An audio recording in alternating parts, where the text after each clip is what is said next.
오늘 우리가 함께 읽으실 하나님의 말씀은 다니엘서 3장 13절에서 18절입니다. 다니엘서 3장 13절에서 18절, 구약 성경 1236페이지입니다.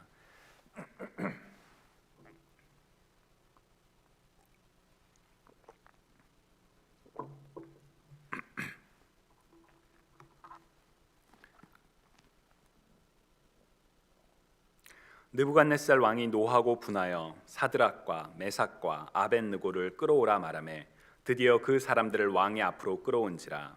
느부갓네살이 그들에게 물어 이르되 사드락 메삭 아벳느고야, 너희가 내 신을 섬기지 아니하며 내가 세운 금 신상에게 절하지 아니한다 하니 사실이냐? 이제라도 너희가 준비하였다가 나팔과 피리와 수금과 사면금과 양금과 생황과 및 모든 악기 소리를 들을 때 내가 만든 신상 앞에 엎드려 절하면 좋거니와, 너희가 만일 절하지 아니하면 즉시 너희를 맹렬히 타는 풀무불 가운데에 던져 넣을 것이니 능히 너희를 내 손에서 건져낼 신이 누구이겠느냐 하니, 사드락과 메삭과 아벳느고가 왕에게 대답하여 이르되 느부갓네살이여, 우리가 이 일에 대하여 왕에게 대답할 필요가 없나이다. 왕이여, 우리가 섬기는 하나님이 계시다면 우리를 맹렬히 타는 풀무불 가운데에서 능히 건져내시겠고 왕의 손에서도 건져내시리이다. 그렇게 하지 아니하실지라도 왕이여, 우리가 왕의 신들을 섬기지도 아니하고 왕이 세우신 금 신상에게 절하지도 아니할 줄을 아옵소서. 아멘. 여러분, 로마에 가면 로마법을 따라야 한다, 이 말에 동의하시는지요? 로마에 가면 로마법을 따라야 한다. 로마에 가면 로마법을 따라야 한다는 이 말은 4세기 밀라노의 주교인 아우렐리우스 암브로시우스로부터 유래한 말이라고 합니다. 당시 성 아우구스티누스가 로마에서 밀라노로 유학을 가게 되었는데, 가서 보니 밀라노 사람들은 토요일에 금식을 하지 않았다라고 합니다. 로마의 기독교인들은 토요일에 금식을 했던 것이 당연했는데, 그것과 다른 모습을 보면서 아우구스티누스가 막 당황을 했을 때 그 밀라노의 주교인 암브로시우스가 내가 여기 밀라노에 있을 때에는 토요일에 금식을 하지 않는다네, 하지만 로마에 가면 토요일에 금식을 한다네 라고 이야기를 했다고 합니다. 바로 여기서 유래한 말이 When in Rome, do as the Romans do, 로마에 가면 로마법을 따르라 라는 그 말이라고 합니다. 좀 전에 여쭤봤던 질문을 다시 한번 여쭙겠습니다. 로마에 가면 로마법을 따라야 한다, 여러분 동의하시는지요? 로마에 가면 로마법을 따라야 한다. 일단 저는 당연한 말이라고 생각합니다. 마땅히 그래야 하죠. 예를 들어 우리가 지금 미국에 살고 있는데, 미국에서 한국에서 운전하듯이 미국에서 운전한다면 정말 큰일이 날 것 같습니다. 교통법규도 다른 부분이 있을 뿐만 아니라 교통법규를 위반했을 때 그 제재가 너무 강력하다 보니까 미국에 처음에 오신 분들은 미국의 교통법을 알고 또 지키기 위해 상당히 많은 주의를 기울이기도 하죠. 그런 점에서 로마에 가면 로마법을 따라야 한다라는 말은 분명히 맞는 말이라고 생각합니다. 그런데 오늘 우리가 읽은 본문에는 이 말을 지키지 않는 3명의 젊은, 아니 용감한 사람들의 이야기가 나옵니다. 바로 하나냐, 미사엘, 그리고 아사랴입니다. 다니엘서 3장에 기록된 이 3명의 믿음과 그리고 이들과 함께 하시는 하나님에 대해서 오늘 함께 말씀을 나누고자 합니다. 먼저 오늘 본문의 배경은 열왕기하 24장입니다. 열왕기하 24장 1절을 보시면 여호야김 시대에 바벨론의 왕 느부갓네살이 올라오매 라고 성경은 기록하고 있습니다. 개역개정에는 올라오다라는 단어를 사용해서 그냥 왔구나 그렇게 싶어 보이기도 하지만, 사실 이 단어는 쳐들어온 것, 공격한 것을 의미합니다. 그래서 다니엘서 1장 1절을 보시면 유다 왕 여호야김이 다스린 지 3년 되는 해에 바벨론 왕 느부갓네살이 예루살렘에 이르러 성을 에워쌌더니 라고 기록되어 있습니다. 바벨론의 왕 느부갓네살이 유다를, 예루살렘을 공격하러 올라온 것이지요. 열왕기하 24장에는 이후 3년 동안 여호야김이 바벨론을 섬기다가 배반한 내용이 나오지만 다니엘서에는 느부갓네살 왕이 유다를 공격했을 때 하나님의 전에 물건들을 가져갔을 뿐만 아니라 이스라엘의 자손들 중에 뛰어난 자들, 곧 흠이 없고 용모가 아름다우며 모든 지혜를 통찰하며 지식에 통달하며 학문에 익숙하여 왕궁에 설 만한 소년을 데려오게 하였다라고 다니엘서 1장 4절에 기록되어 있습니다. 또한 이들은 단순히 그 왕족과 귀족들을 데리고 왔을 뿐만 아니라 이들에게 갈대아 곧 바벨론 사람들의 학문과 언어를 가르치게 하였고 왕이 지정한 음식과 포도주를 날마다 마시게 하여 3년 동안 이들을 양성했습니다. 왜냐하면 바벨론은 아주 광대한 영토를 가지고 있는 제국이었고 이 나라를 효율적으로 다스리기 위해서는 해당 지역마다 그 지역의 문화를 잘 아는, 그 언어를 잘 아는, 그렇지만 왕에게 동시에 매우 충성된 그런 신하들이 필요했기 때문이 아니었을까 싶습니다. 그래서 포로로 잡아왔지만 이들로 하여금 준비시켜서 왕의 신하로 삼고자 했었던 것이지요. 어떻게 보면 참 이렇게 좋은 전략을 가지고 있었던 것 같습니다. 이때 잡혀왔던 이들 중에 다니엘이 있었고, 그리고 다니엘의 세 친구라고 보통 불리는 하나냐, 미사엘, 그리고 아사랴가 이들 중에 있었습니다. 다니엘서 1장 7절을 보면 바벨론의 관리들은 잡혀온 이들의 이름을 각각 바벨론식으로 계명을 했습니다. 다니엘은 벨드사살이라는 이름으로, 하나냐는 사드락으로, 미사엘은 메삭으로, 아사랴는 아벳느고라는 이름으로 각각 이름이 바뀌었습니다. 여러분들 중에서도 미국식 이름을 가지고 계신 분들이 있으리라 생각합니다. 미국식 이름을 우리가 별도로 가지는 것에 대해서는 여러 가지 이유가 있겠지만 아마도 중요한 이유 중에 하나는 미국 사람들이 한국 이름을 잘 발음하지 못하기 때문입니다. 예를 들어 제 이름인 국진도 미국 사람들이 참 발음을 못합니다. 그래서 저도 그냥 저를 소개할 때 그냥 KJ라고 불러라. 그러면 이제 사람들이 KJ 이렇게 쉽게 부르곤 합니다. 저도 발음을 그게 아니라 국진이야, 국진이 아니라 국진이야 몇 번 이렇게 얘기하지 않아도 되고 미국 사람도 KJ 편하게 부를 수 있으니까 모두에게 좋은 윈윈이라고 할 수 있겠죠. 그렇다면 다니엘과 세 친구도 같은 이유였을까요? 그랬을지도 모르겠습니다. 그러나 이들의 이름의 변경에는 결코 가볍게 볼 수 없는 문제점이 하나 있었습니다. 이스라엘 문화에서 이름은 그 사람의 아이덴티티, 곧 정체성을 규정합니다. 그래서 성경에는 이름이 바뀌는 사람들이 있습니다. 예를 들어 아브라함이 아브라함으로, 야곱이 이스라엘로 이름이 바뀔 때가 있죠. 이러한 변화는 단순한 이름의 변화가 아니라 그 사람의 정체성은 물론 앞으로의 변화된 삶을 보여주는 중요한 상징이기도 합니다. 그래서 이스라엘 사람들에게 이름은 매우 중요합니다. 다니엘도 마찬가지였습니다. 다니엘이라는 이름은 원래 하나님은 나의 재판장이십니다 라는 뜻이었고, 하나냐는 여호와는 자비로우십니다, 미사엘은 하나님과 같은 자가 누구냐, 아사랴는 하나님이 도우십니다. 모두 그들의 이름 가운데 하나님이라는 단어가 들어갑니다. 그래서 그들은 서로의 이름을 부르고 들으면서 그때마다 하나님의 하나님 되심을, 하나님의 다스리심을, 하나님의 정말 그 성품을, 은혜롭고 자비로운 성품을 생각할 수 있었을 것입니다. 그런데 이들의 바뀌어진 바벨론식 이름은 그렇지 않았습니다. 다니엘이 가졌던 벨드사살이라는 이름은 바벨론의 신인 벨이 보호한다 라는 뜻이고, 사드락은 바벨론의 달의 신 아쿠의 명령이라는 뜻이고, 메삭은 바벨론의 신 아쿠와 같은 이가 누구냐, 아벳느고는 바벨론의 지혜의 신 느보의 종이라는 뜻입니다. 하나님과 관련되어 있던 그 아름답고 좋았던 이름들이 이제는 모두가 다 이방신과 관련된 이름으로 바뀌었던 것이죠. 어찌 보면 로마에 가면 로마법을 따라야 한다라는 그 말처럼 바벨론식으로 부르기 쉽게 바뀐 것일 수도 있습니다.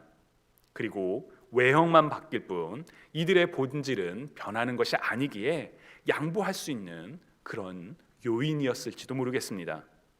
그렇지만 오늘 본문에서는 하나냐, 미사엘, 아사랴로 하여금 도저히 양보할 수 없는 로마에 갔더라도 로마법을 결코 따를 수 없는 그런 문제가 아니 시련이 다가왔습니다. 다니엘서 3장 1절부터 보시면 느부갓네살은 황금으로 거대한 신상을 만들었습니다. 높이가 60규빗이요 너비가 6규빗인 이 거대한 황금상은 오늘날의 단위로 바꾸면 높이가 27m, 너비는 2.7m가 되는 거대한 신상이었습니다. 왕은 모든 관리들을 불러 이 신상 앞에 절하게 했습니다. 느부갓네살이 단순한 우상 숭배에 빠져서 그렇게 했다고 할 수도 있지만 사실 정치적으로 보면 이러한 전략은 통치에 있어서 나름 괜찮은 아주 유용한 그런 방법입니다. 하나의 신을 섬기게 함으로써 나라를, 백성을 한 마음으로 모으는 것이지요. 예를 들어 한국 시대에서도 한국의 역사를 보면 삼국 시대에 나라가 서로 분열되어 경쟁을 할 때 불교를 받아들이고 왕을 불교의 이상적인 신이라고 할 수 있는 그 전륜 성왕으로 강조했던 때가 있습니다. 그래서 백성들을 하나로 모았던 그런 통치 전략이었던 것이죠. 그리고 그 과정을 통해 왕권이 강화되기도 합니다. 즉 느부갓네살이 황금상을 세우고 모든 관리로 절하게 했던 것은 그의 마음 가운데 뿌리 깊은 우상 숭배가 있기 때문일 수도 있지만 다른 한편으로는 외적으로는 왕권을 강화하기 위한 전략적인 차원이었다라고 할 수도 있다는 것입니다. 그런데 포로로 잡혀왔던 하나냐, 미사엘, 아사랴는 왕의 명령에 따르지 않았습니다. 절을 하지 않았습니다. 이 일을 누군가가 왕에게 고발을 하죠.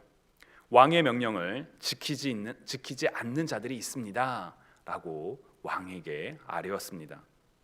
느부갓네살은 하나냐, 미사엘, 아사랴를 붙잡아다가 묻습니다. 다니엘서 3장 14절을 보시면 너희가 내 신을 섬기지 아니하며 내가 세운 금신상에게 절하지 아니한다 하니 사실이냐? 라고 느부갓네살이 묻습니다.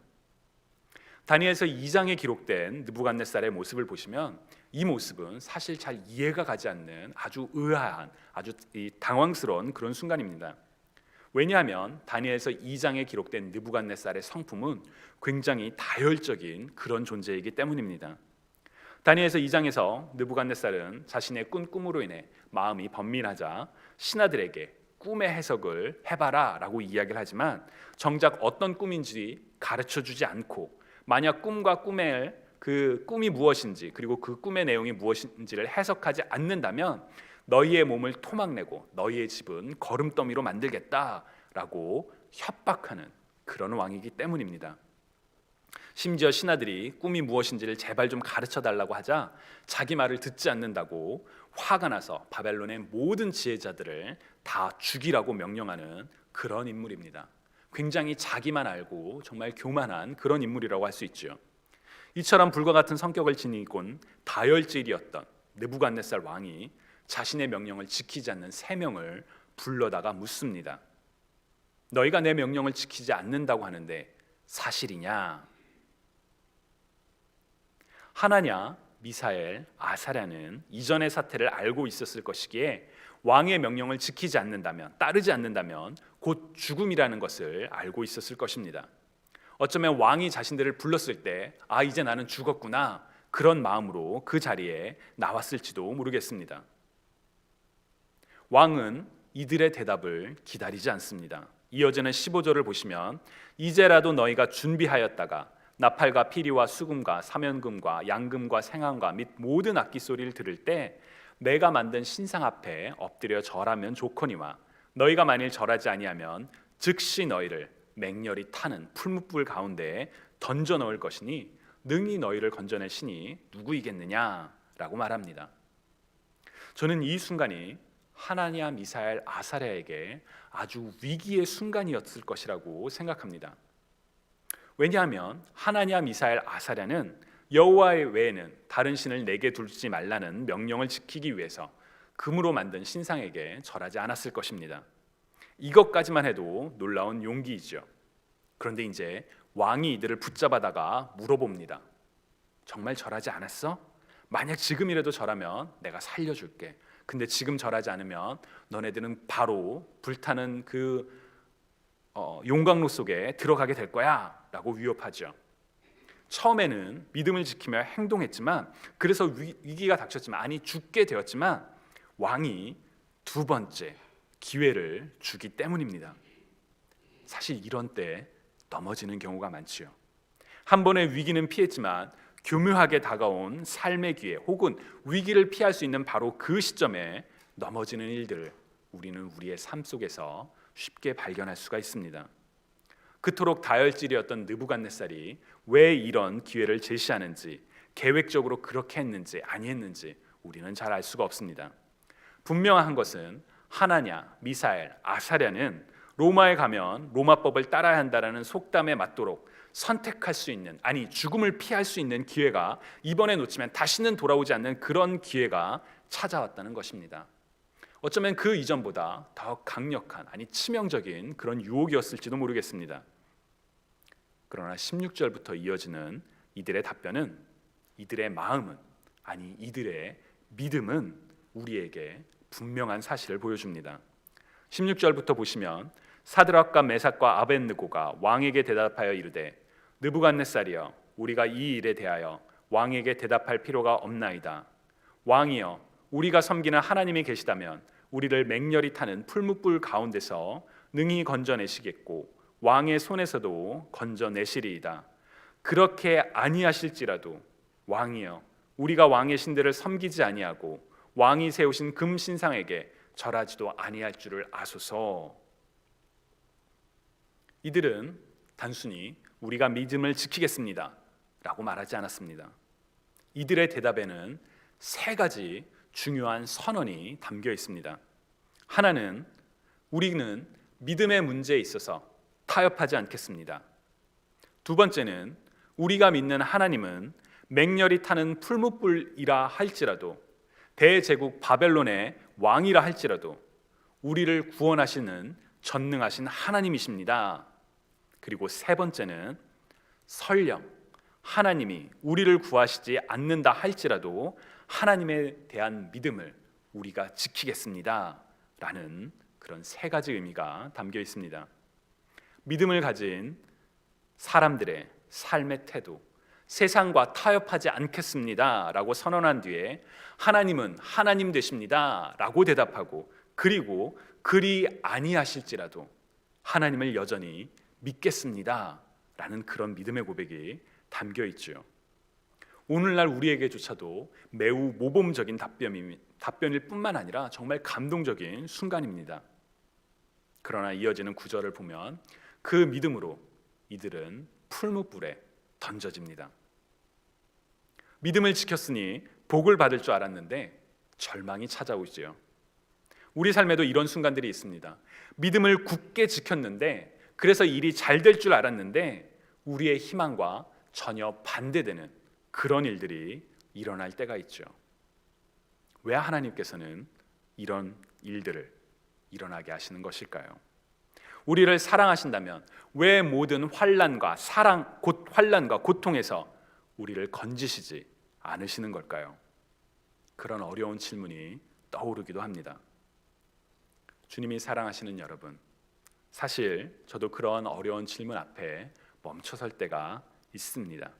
아니 사실 참 많습니다. 하나님의 뜻을 알지 못해 당황할 때도 있죠. 아니 여러분들도 그런 순간들이 인생에서 한 번쯤은 있지 않으셨을까 생각해 봅니다. 누구는 교회에 다니고 난 뒤에 사업이 잘 되고, 누구는 교회 다니고 난 뒤에 병이 고쳐졌고 자녀들의 인생이 승승장구하는데 왜 나는 교회를 이렇게 열심히 다니는데 그렇지 않나 싶은 생각이 드셨을 때도 있었을지도 모르겠습니다. 그냥 적당히 타협할 수 있는 부분은 타협하고, 로마에 가면 로마법을 따르는 것이 당연하니 이 정도는 세상 살면서 이 정도 융통성은 가질 수 있는 것 아니야 라는 생각이 들 때도 있었을지도 모르겠습니다. 주님을 사랑하시는 여러분, 오늘 본문은 하나님의 하나님 되심을 우리에게 보여줍니다. 때로는 우리 삶에 고통이, 문제가 그대로 남아있을 때가 있습니다. 하나냐, 미사엘, 아사랴는 믿음으로 인해 그리 아니하실지라도 하나님을 믿겠다는 믿음으로 인해 불타는 풀무불에 던져졌습니다. 그러나 다니엘서 3장 25절을 보시면 이들이 맹렬한 불 가운데 있을 때 어떤 한 존재가 이들과 함께 있음을 보여줍니다. 그들은 그 존재와 함께 그 불타는 실현 한가운데 있었고 머리털 하나도 그을리지 않고 옷 한 얼도 타지 않은 채 다시 돌아왔습니다. 놀라운 기적이 일어난 것이지요. 그러나 중요한 것은 이들이 다치지 않고 돌아온 것보다 더 중요한 것은 고통 가운데 그 불타는 시련 한가운데 하나님께서 이들과 함께 하셨다라는 사실입니다. 비록 내 삶의 문제가 내가 원하는 대로 해결되지 않는다 할지라도 지금 나와 함께 하시는 하나님을 믿으시는지요? 하나님께서는 이 땅 가운데 죄에 빠져 신음하는 죄의 문제를 해결하지 못하는 하나님의 자녀들을 위하여 이 땅에 직접 내려오셨습니다. 우리가 고백하는 임마누엘의 하나님, 우리와 함께 하시는 하나님으로 이 땅에 예수 그리스도가 오셨습니다. 예수 그리스도는 우리를 대신하여 십자가에 못 박히시고 죽으셨지만 부활하셨습니다. 우리가 결코 해결할 수 없는, 우리 힘으로는 풀 수 없는 죄의 문제, 곧 죽음을 몸소 이기심으로 말미암아 영원한 부활을 그리고 구원의 길을 여셨습니다. 예수님께서는 하늘에 오르사 하나님 우편에 계시지만 우리를 홀로이 두지 않으시고 하나님의 영, 곧 우리의 보혜사 되신 성령님을 보내사 지금도 우리와 함께 하십니다. 여러분, 지금 우리와 함께 하시는 하나님을 믿으시는지요? 주님이 사랑하시는 여러분, 오늘 다니엘서 3장의 하나냐, 미사엘, 아사랴의 이야기는 우리로 하여금 세상과 타협하지 않는 믿음을 보여줍니다. 로마에 갔다고 하여 로마법을 무조건 따르는 것이 아니라 정말 본질적인 신앙의 문제는 결코 타협할 수 없다는 것을 보여줍니다. 뿐만 아니라 그렇게 타협하지 않고 믿음을 지키다가 때로는 우리의 바람대로 되지 않을지라도, 그리 아니하실지라도 하나님을 여전히 굳게 믿는 믿음의 본을 보여줍니다. 바로 우리가 닮아야 하는 그런 믿음의 선배들의 모습이지요. 그리고 오늘 본문은 그렇게 믿음을 지키는 사람들, 곧 하나님의 자녀들과 함께 하시는, 비록 지금 당장 내 삶의 걱정과 문제가 해결되지 않는다 할지라도 나의 고통 속에서 우리와 함께 하시는 하나님의 사랑을 분명히 증거합니다. 그리고 우리에게는 그 어떤 시련과 유혹이 온다 할지라도 결코 흔들리지 않는 분명한 증거, 곧 우리와 함께 하시는 하나님에 대한 분명한 증거를 우리가 이미 이 땅에 오신 예수 그리스도를 통해 가지고 있습니다. 대강절, 바로 그 예수 그리스도의 오심을 기억하고 하나님의 신실하신 약속대로 다시 오실 예수님을 기다리는 바로 이 대강절에 어떠한 상황이라 할지라도 믿음을 지키며 우리와 함께 하시는 임마누엘의 하나님을 찬양하며 예배하는 저와 여러분이 되시기를 주님의 이름으로 간절히 축원합니다.